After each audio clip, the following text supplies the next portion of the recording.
Hello, and welcome to Moments in History. I'm Linda Shenton Matchett, author, speaker, and history geek. While researching my stories, I unearthed tons of intriguing historical information that doesn't end up in my books. So I've created this channel to share these tidbits with you, and I really appreciate you stopping by to watch. Today, I have the honor of interviewing Denise Weimer, who is an award-winning author of historical and contemporary fiction. She's my first author interview, and I hope you enjoy listening to her as much as I enjoyed speaking with her.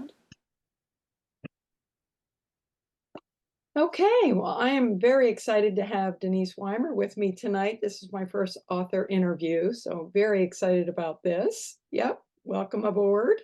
Thank you for Um, having me. And I love your book. So yes, I'm an author, but I'm also a reader and a big fangirl. Oh, Well, what I love most, several authors, and you're one of them, your research is impeccable. Um, and that's a huge thing for me. Not to make this all about me, but I like a historical story that can only be told during that time. It's mhm. not necessarily about that event, but that particular story really it can only happen in that time or in that place. And to me, that's what your story's about. And I love that about your stuff. So Oh, thank you. I'm tickled that you could fit me in. Thanks for having So me. you're welcome. So, first question. So, some authors have been writing stories since they were kids. Others fall into it. You hear stories where they don't pick up a pen until they're 60, 65, 70. Why Right. don't you tell me a little bit about your journey to publication? Okay. Well, I started writing little stories in spiral bound notebooks when I was about 11. My Mhm. parents were big history buffs, and we went all over the Southeast to historic sites and events. And I had an active imagination, and I started thinking, like, what would the lives of these people be like who lived in these neat little towns or these beautiful homes? And I started coming up with stories and reading them to my mom, and she patiently listened to all of them. And so she encouraged me to continue along that path. And I ended up with a journalism degree and a minor in history. I was almost published right out of college. But when that didn't quite happen, I turned to doing some magazine writing, different odd jobs, and mainly being a mom. I had two daughters I raised and just worked, as I could, and started writing a little bit more again while they were very young. And then, really, I'd say in the last 10 years or so, the publishing has really taken off for me. Wow, that's fantastic. Wow. I love that you started out so little and in spiral bound books. Does Yeah, anybody before write like that anymore? I know. I I know. don't anymore, but I actually did for a long time. Even, after there were lots of typewriters and computers available, I still felt like I could write best by hand, and I don't feel that way now. My handwriting is atrocious. Yeah. Oh, I hear you. I got the same problem. I know. So your historical fiction actually spans over 100 years. You've written Revolutionary War, you've written Gilded Age, you've written quite a bit. Um, do you have a favorite era? What would that be if you could pinpoint? That's such a hard question. I'd say I have more of a favorite range. I started with the Civil War era, mid 1800s, with my Georgia Gold series. And then since then, I've written everything from Revolutionary War through contemporary. And most recently, my Scouts of the Georgia Frontier series focuses on colonial and federal era. I really love like a southern frontier setting. And so that would be falling in that time period. So really anything between probably Revolutionary War and Civil War. Although you mentioned Gilded Age, and that can be fun with all the inventions that were coming along then. And Right. contemporaries are obviously a lot quicker and easier to write. They are. They are. They definitely are. Yeah. That's for sure. Okay, well, in the past, something that intrigued me when I stumbled on that somewhere in a bio or on your blog. At one point, you served as a historical interpreter. And currently, sometimes you periodically do living history events. You dress in period costumes. That resonated with me because I was not much of a history student all the way through school. And Mm, then when done with college, moved to the back to the Washington D.C. area, and we ended up in Gettysburg quite a bit. and there was a lot of reenactors and a lot of folks associated with their, and that's when it came alive, was when people were doing that, because they Sure. would tell the stories. So talk to me about how that kind of informs your writing, and kind of on the flip Mhm. side, how does your writing inform when you do that sort of thing, when you do those events? Yeah, I love that question because both are really integral to my life, and I feel like they kind of work hand in glove. I probably first started with the living history as a teenager, and I asked my parents to take me to some reenactments to inspire my writing, and that Mhm. worked. Yeah. So I continued. I led a vintage dance group about 10 years. And then, as you mentioned, have worked with a number of different counties, museums, historical sites, sometimes paid, sometimes as a volunteer, a living history, a docent. Um, so I've really drawn now I have like this pool of knowledge, I guess, from all of the above. Yeah. And Yeah. I just draw on it for my writing and also for my editing because I'm an editor for Wild Heart Books, which publishes Christian historical romance. So it's just perfect, as I'm reading along editing and I'll pick up on some little detail that I know because of living history or because I worked for this county at this historic site. So Sure. it's been really Sure. neat the way that God has brought and a lot of things that I even thought were just hobbies or fun in the past, they've become, training for my career, and God has used all of it. So that's been really neat Wow. to see.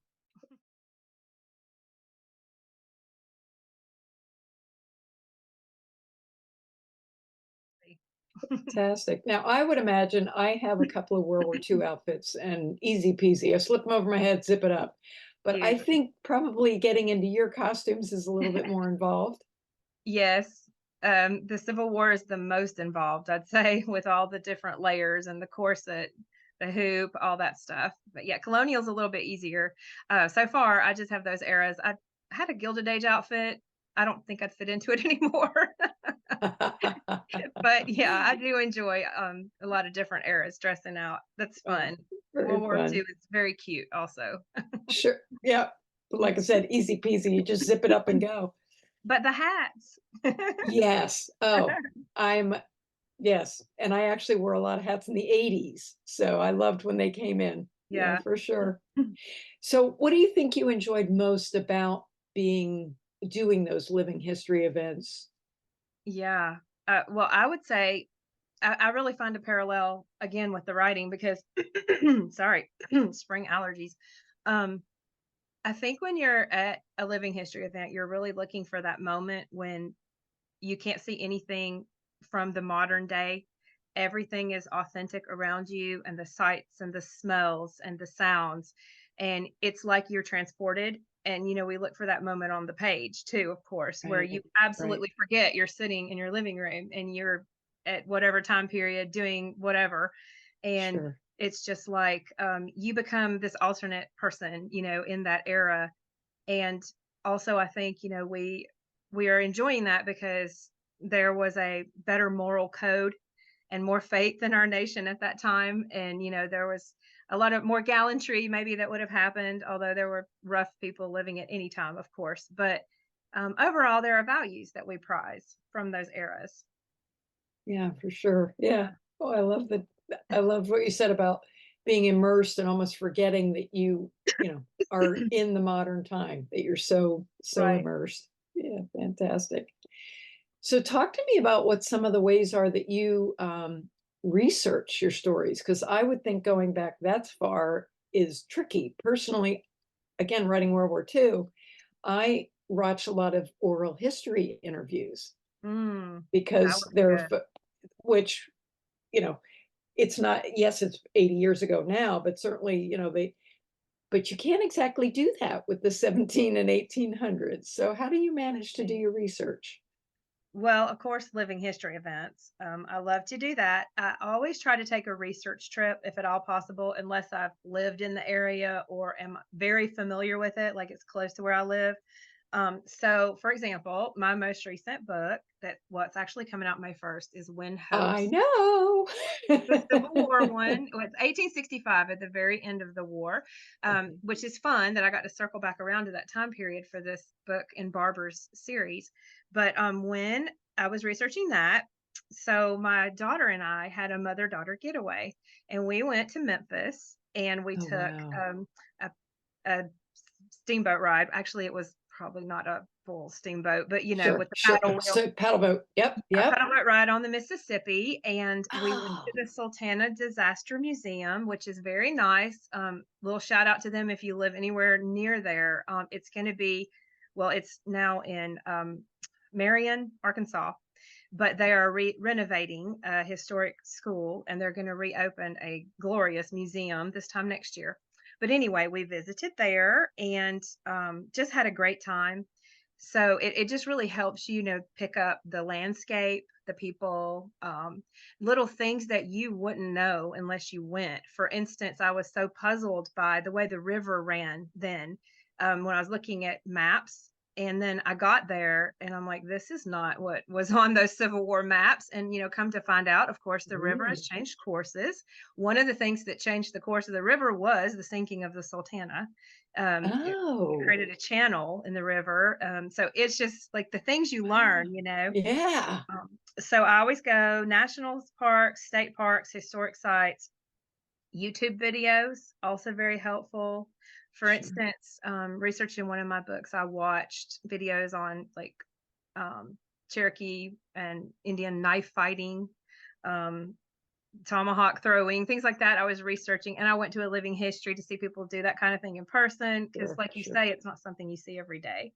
And Right. you said interviewing experts. That's always a good one. I'll try to find somebody. And for When Hope Sank, I had a friend who is very into Civil War medicine. And I was able to ask Oh, her questions, and she was able to give me information from original medical books from the time period. So oh, wow. it was, kind of as close as you can get to, Sure, sure. the interview. Right. But that is so key because again, us history nerds, we're going to pick out the errors. So, you Yep, know, good for you for digging down into it. That's for sure. we do our Yeah, best. I know. I know. So, with all this information, you got to still come together with a story and not bore the readers. So, how do you Yeah. balance fact and fiction in the stories? And do you ever, what I would say, fudge details for the sake of the story? Well, anytime I'm writing, I start with, a timeline of the actual historical events. I always start there. And generally, I'll start with, a little internet research. Then I'll order books and get like a body of knowledge. Then I'll try to take my research trip and do my interviews and that sort of thing. But once I have a basic historical timeline, I start weaving in my fictional story, and I will decide, which events in the historical narrative can be plot points, major turning points or climactic points in the story. And I'll use those. And then I'll add, the fictional plot to that so that you don't have any sagging parts and so that the characters are meeting their individual goals and having their relational challenges and all that. Now, sometimes I will have like a historical person show up in a cameo appearance. Even occasionally, I have one as an example where a historical person inspired my heroine in this one, Oh, A okay. Courageous Betrothal, part of my Scouts of the Georgia Frontier series. The heroine in that one is inspired by Nancy Hart, who's a very well known in Georgia Revolutionary War heroine, and her Mm. exploits inspired my heroine. So that's one way I'll use history. Another thing I did one time, when you're talking about fudging details, I try not to, but for instance, for one book, I had about 10 years of interesting events that had happened to the Moravians who had come down from Salem, North Carolina, and founded a school here in Northwest Georgia. It was in my book, The Witness Tree.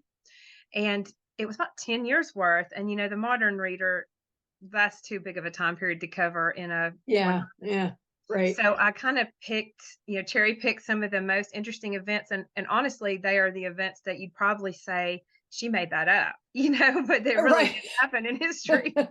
And I'd put them into like a year's time frame, but in my author's note, I tried to delineate, okay, this Sure. really happened, but it happened in 1805 and this happened in 1810. So that might be a way that I kind of fudge, I guess, if you Sure. would call Yeah. it that. Well, yeah. No, and But I that's a always good. try to be clear, you know? Sure, sure, absolutely. Yeah, Mhm. yeah.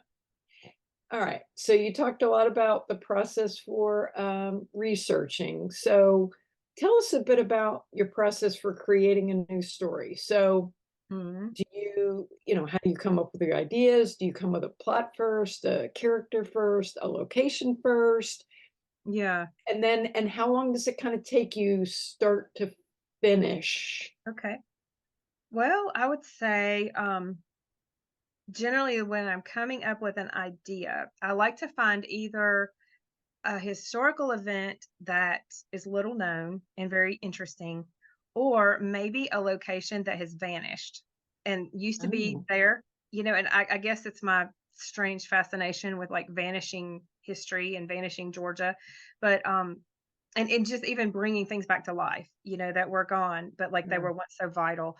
So I'll pick that, and then I'll start to frame a story around it, do my historical research. Once I have the major historical events, um, then I will start to ask myself, like what kind of person or character would be most challenged in these circumstances. Um, for instance, example on that one, I have this book from my Scout series, A Cherished Betrothal. It is book 3 of the series, and it's set during the Revolutionary War on the border of Georgia and South Carolina. The hero and heroine, they have a very interesting backstory that really snagged my interest, where there was a massacre that occurred in 1760 involving the Cherokee Indians and some settlers in disputed territory. Then I learned that as the revolution broke out in the backcountry of South Carolina, the Patriots and the Loyalists were trying to get the Cherokees to fight on their side. And there were all these negotiations happening at a fort on the Georgia South Carolina border. So I thought, how intriguing would it be, to have these same people, like, because they literally came back to the area after the settlers left, and then they came back and resettled on land that wasn't in dispute. But to have that challenge, now you're facing your enemy. The hero has this revenge desire that he needs to overcome. The heroine has forgiven, but she needs to face her fears. And there's just a whole lot to unpack there, a lot of angst. And, Mm, they've been separated, they encounter each other again. So I guess I like to think about, what kind of challenges, both for the characters in their personal goals and in their romance, because I write mainly historical romance. What would be most intriguing, what kind of character? And then you asked me how long it takes me. When I first started, oh golly, my first series was ended up being 4 books, and I researched for a year before I ever started writing, and then continued wow. researching as I went. So the whole process was, about 4 years, probably, roughly. Now, I've gotten a lot faster, and it depends on my editing load and how much editing I'm doing, or if I can really set that aside, or like a book isn't releasing, and I can just concentrate on research and writing. If I can really concentrate, about 6 weeks from, starting to finishing. So Wow. Okay. faster, much Yeah. faster. Yeah, for sure. Now, do you have trouble turning off your internal editor when you're writing? I mean, that is your job. Are you able to just kind of pour out, or do you really edit as you go when you write? I think the 2 halves of my brain have kind of merged now. I don't know. Ah, Like okay. they work together, as it's coming out. I feel like I edit myself as it's coming out. And I will find myself thinking, oh, like, whoops, I need to put the action before the reaction, and I'll switch it real quick. But Sure. there are still things I miss, obviously. So I generally will like write a chapter, and then I will go back and edit it. And then, before I move on the next day, another Oh, chapter. okay. And then at the very end, I'll go back through and self-edit again before I send it to beta readers. But yeah, it can be, sometimes a little battle because, your one half of your brain is creative and your other half is Yeah. the logical, organizational part. Mhm. But it is so important for an author to be able to access both parts, Right. whether they do it up front or later, Sure. Sure. because you want your wonderful creative story to make sense and have good flow. Right. Not confuse people from here to here. There you Yeah. go. I Like, know. where is this character? I know. Where's this conversation taking place? In a vacuum. I Oh, know. you gotta put that setting in there, right? Right, right, for sure, for sure. Okay, well, tell me what you've got coming up. Do you have any sneak peeks you can tell us about? Well, mainly, I've talked about some of them. The When Hope Sank is the next one. It's Yeah. the third book in Barber's A Day to Remember, so that's very exciting. It's my first individual book with Barber, not part of a collection. Um, and then I do have 2 more books in the Scouts of the Georgia Frontier coming this year. Oh, okay, And great. That's such a yep. great, Oh, great series. I've thank really you. enjoyed that series. Yeah. Kind of a long series. I thought I was gonna write 4, and I ended up having an idea for a 5th one because there was a twin sister. So Well, there you those characters that just pop up, right? I had to solve her what happened to her because I left her hanging at the end of book 4, and it's, the next one of that one is called A Conflicted Betrothal, and it's very cool because it's set in Savannah, and it has spies and secrets during the Stamp Act Ooh, protests in the 1760s, so slightly before the Revolution. And okay. then in July, I have a re-release of my very first ever novella, which was called Redeeming Grace, but it's going to be re-released as part of the Romance at the Gilded Age Resorts with Yeah, Wild that's Heart. a good series. Yep. My first book, A Winter with the White Queen, got to kick that one off. And so this one, I just realized, I'm like, goodness, I have my rights back to it. And it fits perfectly. It's set here in North Georgia at a resort that was called the Niagara of the South. So it's going to be Oh, called A Summer at the Niagara of the South. And it's set in 1886, I believe. okay. Romance here in the mountains. And then my agent has a proposal or two. She's shopping, but this year it's mainly about editing and book releases. Okay. Well, then I would say you're going to be pretty busy. I'm Pretty doing a lot busy. of in-person events, and the good thing is I do get to dress out for a lot of those, and Well, have there you go. fun. Yeah, Yeah. there you go. I know. I know. Well, thank you for taking time with me today. Thank you. It's been so Yeah, great to talk with you yeah, yeah, and this is share our fantastic. mutual interest in books and history. I know, right? I know, that's for sure. I know. My pleasure. I'm glad to connect with some other readers. I hope you've enjoyed today's moment in history. If you'd like to learn even more history, please stop by my blog, found at www.lindashentonmatchett.com. And please consider subscribing to my channel and clicking on the bell icon to receive notifications of new episodes that are generally released on the second and fourth Friday of every month. Thanks again for watching, and have a great rest of your week.